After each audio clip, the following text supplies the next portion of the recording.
च्यवन ऋषि के जन्म की कथा। वधूसरा नदी का उदय कैसे हुआ? महर्षि भृगु ने अग्निदेव को शाप क्यों दिया?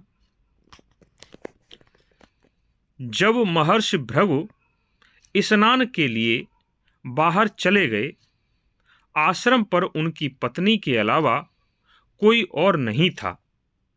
तभी पुलोमा नाम के राक्षस ने बलपूर्वक भृगु जी की पत्नी का अपहरण कर लिया और वहां से ले जाने लगा। महर्षि भृगु की पत्नी उस समय गर्भवती थी। जब भृगु की पत्नी के पेट में पल रहे गर्भ ने यह देखा तो वह गर्भ अत्यंत रोष में भर गया और उसी समय योग बल से अपने माता के उदर से च्युत होकर अर्थात निकलकर बाहर आ गया। अपनी माता के उदर से च्युत होकर गिरे हुए उस सूर्य के समान तेजस्वी गर्भ को देखते ही वह राक्षस भृगु पत्नी को छोड़कर पृथ्वी पर गिर पड़ा और तत्काल उस गर्भ के तेज से जलकर भस्म हो गया। वहीं पर भृगु पत्नी भी मूर्छित होकर गिर गईं। जब उन्हें होश आया तो वे अपने पुत्र को लेकर ब्रह्मा जी के पास पहुंच गईं।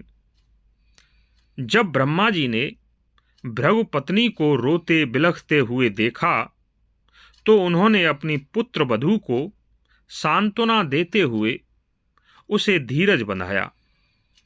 उग्र श्रवाजी कथा आगे सुनाते हुए कहते हैं कि ब्रह्मा जी की पुत्र वधू अर्थात भृगु की पत्नी ने इतने आंसू बहाए कि वहां पर आंसुओं से एक नदी प्रकट हो गई। ब्रह्मा जी ने अपनी पुत्र वधू के आंसुओं से बनी उस नदी का नाम वधूसरा रख दिया था, जो च्यवन ऋषि के आश्रम के पास प्रवाहित होती थी। इस प्रकार भृगुपुत्र च्यवन जी का जन्म हुआ।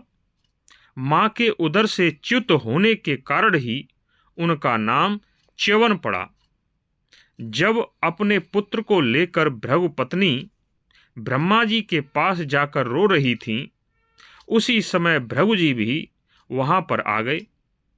फिर उन्होंने क्रोधित होते हुए अपनी पत्नी से पूछा कि हे कल्याणी, इस राक्षस को तुम्हारा परिचय किसने बताया था?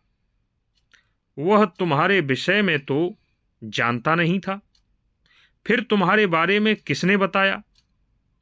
तब भृगु पत्नी ने बताया कि अग्निदेव ने उस राक्षस को मेरा परिचय दिया था।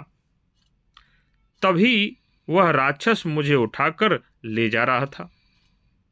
आपके इस पुत्र के तेज से ही मैं उस दुष्ट राक्षस के चंगुल से छूट चुकी हूं। तुम्हारे इस पुत्र के तेज को देखकर उस राक्षस ने मुझे छोड़ दिया और वह जलकर भस्म हो गया। अपनी पत्नी से ऐसा सुनकर महर्षि भृगु को बहुत क्रोध आ गया और उसी समय अग्निदेव को श्राप दिया कि हे अग्निदेव, तुम्हारे कारण मेरी पत्नी को संकट झेलना पड़ा, इसलिए तुम आज से ही सर्वभक्षी हो जाओगे।